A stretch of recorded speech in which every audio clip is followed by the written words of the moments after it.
ना पाकिस्तान अमेरिका की गारंटी दे पाता है और ना अमेरिका के कुछ इकदाम करने की सूरत में अपनी गारंटी दे पाता है ईरान को कि जनाब हम ये करेंगे। तो पाकिस्तान के पास सालिसी के लिए वो ताकत नहीं है जो एक सालिस के पास हो सकती है।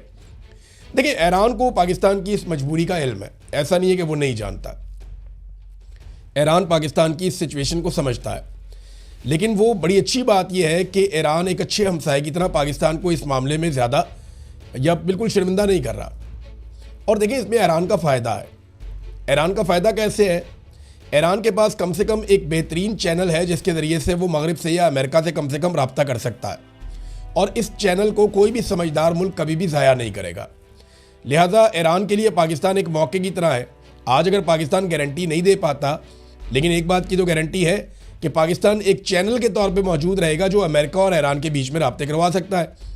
ये तो ईरानी भी जानते हैं कि पाकिस्तान का मौजूदा रजीम या इससे पहले वाली भी पाकिस्तान की जितनी भी एस्टेब्लिशमेंट है, उनका जो अस्करी किबला है वो पेंटागन है, और वो पेंटागन के इशारों पे चलते हैं या वो चलते हैं अमेरिकन इशारों पे, तो वो उसी तरह चलेंगे। ये ईरानी भी जानते हैं। लेकिन उनके लिए अच्छी बात यह है कि पाकिस्तान एक बीच में ऐसा चैनल है जहाँ पे बातचीत हो सकती है। गार्डियन ने एक आर्टिकल लिखा, पाकिस्तान की पोजीशन बड़ी ऑकवर्ड है। द गार्डियन ने एक आर्टिकल लिखा और उसमें बताया कि इस्लामाबाद को लगभग एक पिंजरा बना दिया गया है। ये आर्टिकल मैं आपको पढ़ के सुनाता हूँ। इसकी कुछ चीज़ें मैंने ट्रांसलेट करके यहाँ रखी हैं। आप ये आर्टिकल पढ़ेंगे, सुनेंगे तो आपको आइडिया होगा। उन्होंने कहा कि जैसे किसी पिंजरे में रह रहे हों, इस्लामाबाद लॉकडाउन में मैसूर शहर यानी अमेरिका ईरान मुज़ाकरात का मुंतज़िर। तो इस्लामाबाद ऐसे है जैसे किसी आप पिंजरे में रह रहे हों। पाकिस्तानी दारुल हुकूमत में कोरोना की आलमी वबा जैसी सूरत हाल पैदा हो चुकी है। लोग घरों से काम करने पर मजबूर हैं, पब्लिक ट्रांसपोर्ट बंद है और कारोबारी मराकज़ बंद पड़े हैं। इसका जो उन्वान लिखा है इस आर्टिकल का द गार्डियन ने, वो लिखा है पिंजरे में ज़िंदगी। अमेरिका ईरान मुज़ाकरात के इंतज़ार में इस्लामाबाद लॉकडाउन जैसी जद में आ गया है। और जो अहम चीज़ें इस आर्टिकल में लिखी गई हैं, एक तो ये बताया गया कि शहर की ज़िंदगी मफलूज हो गई है, पूरी सूरत हाल उसकी मफलूज है। गैर मामूली लॉकडाउन जैसी एक सूरत हाल है और कोरोना वाली याद ताज़ा हो रही है, और बड़े हिस्से जो शहर के हैं उनको सील कर दिया गया है कि यहाँ पे मुज़ाकरात होने हैं। अवामी ज़िंदगी पर बहुत बड़े पैमाने पर असर पड़ा है। बहुत सारे रास्ते दाखिली और ख़ारजी जो हैं वो कंटेनर लगा के बंद कर दिए गए हैं। शहरियों की नकलो हरकत इंतहाई महदूद कर दी गई है। कारोबारी बंदिश हो गई है। ताजरों का, दुकानदारों का नुकसान हो रहा है, वो बहुत मायूस हो रहे हैं। रोज़ाना की बुनियाद पर कमाने वाले मजदूर, छोटे कारोबारी लोग जो हैं वो भी बहुत परेशान हैं। सिक्योरिटी के सख्त इंतजाम किए गए हैं। हज़ारों की तादाद में सिक्योरिटी एहलकार तैनात हैं। रेड जोन और उसके अतराफ़ के इलाकों को मुकम्मल तौर पर आम शहरियों के लिए ममनुआ करार दे दिया गया है ताकि मुज़ाकरात के लिए आने वाले गैर मुल्की वफूद का फुल प्रूफ सिक्योरिटी फ्राहम उन्हें की जा सके। शहरियों का रद्द-ए-अमल जो है वो बड़ा सख्त है और वो पिंजरे में कैद होने से इसको तशबीह दे रहे हैं। उनका ये कहना है कि सफारती कोशिशें अपनी जगह अहम है, लेकिन पूरे शहर की ज़िंदगी को इस तरह मफलूज कर देना इंसानी हकूक़ और रोज़मर्रा की ज़रूरियात के ख़िलाफ़ है। देखिए, पूरी दुनिया के अंदर इस तरह के इवेंट्स होते हैं। अमेरिका में सारी दुनिया जाती है, दुनिया के ममालिक में बहुत सारे ममालिक भी जाते हैं। पाकिस्तान में OIC भी हुआ था, लेकिन इस किस्म की सूरत हाल तो पैदा नहीं कर दी जाती कि आप कई कई हफ्ते तक अपना मुल्क ही बंद कर दें। अच्छा, इसमें ना मैं आपके सामने एक चीज़ और रखता हूँ। ये देखें, ये इस्लामाबाद हाई कोर्ट का एक नोटिफिकेशन आया। ये नोटिफिकेशन ये बताता है कि अदालत बंद रहेगी क्योंकि रेड जोन के अंदर जो है वो सिक्योरिटी के इंतजाम हुए हैं और यही जो मुज़ाकरात की कोशिश की जा रही है। अभी तक मुज़ाकरात करने वाले तो पहुँचे नहीं, लेकिन कई दिनों से इस्लामाबाद बंद है, रावलपिंडी बंद है, दाखिली और ख़ारजी रास्ते बंद है। वो कह रहे हैं जी, इस सिचुएशन के तहत चीफ जस्टिस जो है उन्होंने ये फैसला किया है कि अदलिया काम नहीं करेगी। अदलिया पहले भी कौन सा काम कर रही है, लेकिन निज़ाम इंसाफ उन्होंने ऑटो पे चला दिया है। और वफाकी आइनी अदालत और इस्लामाबाद हाई कोर्ट भी चौथे दिन फिर बंद रहेगा। देखिए, जिन मुल्कों की ये लड़ाई हो रही है ना, या जो ममालिक ये जंग लड़ रहे हैं, इसराइल में अदालतें काम कर रही हैं, आप चेक कर लें, बिल्कुल काम कर रही हैं। ईरान में अदालतें काम कर रही हैं, आप चेक कर लें, बिल्कुल काम कर रही हैं।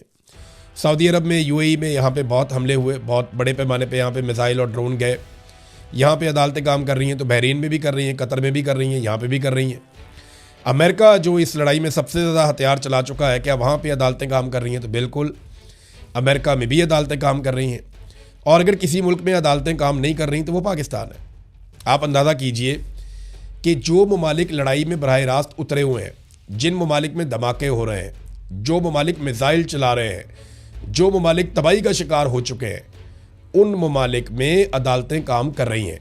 और एक मुल्क जो एक टेबल के ऊपर बैठाकर मुज़ाकरात करवाना चाहता है और अभी मुज़ाकरातकार पहुंची भी नहीं, वहाँ पे लगभग 1 हफ्ता होने वाला है, अदालतें बंद हैं।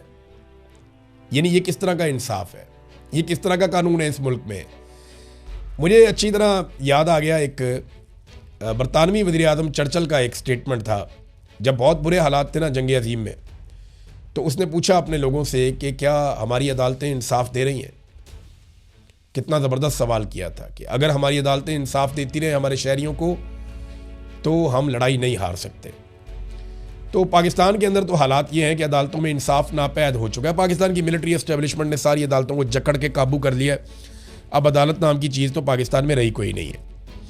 नाज़रीन, कुछ बड़ी अहम खबरें मैंने आपको देनी है। इसमें एक तो ये है कि नाकाबंदी के बावजूद अब तक एसोसिएटेड प्रेस, ये एक बहुत बड़ी एजेंसी है, न्यूज़ एजेंसी और इंटरनेशनल लेवल की है, उसने ये दावा किया कि नाकाबंदी से लेकर अब तक 10 मिलियन बैरल तेल खलीज फारस से बाहर निकल गया। अब अमेरिका की नाकाबंदी किस काम की, अगर 10 मिलियन बैरल तेल यहाँ से निकल गया है।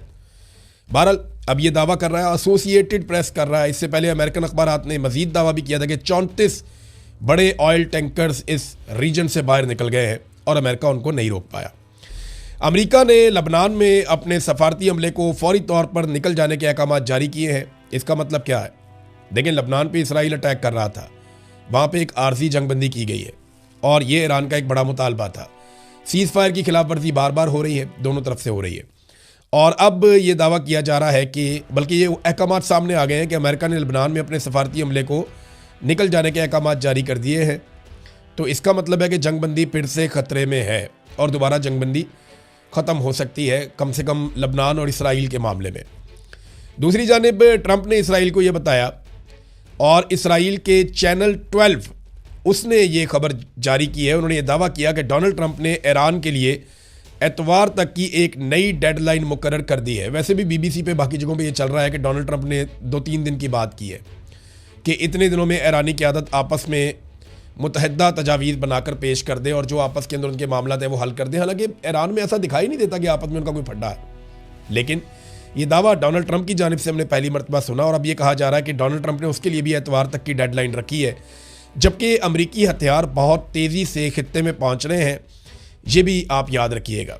अमेरिका खलीज फारस में सामान की तरसील बहुत तेज़ कर रहा है पूरे खलीजी ममालिक में।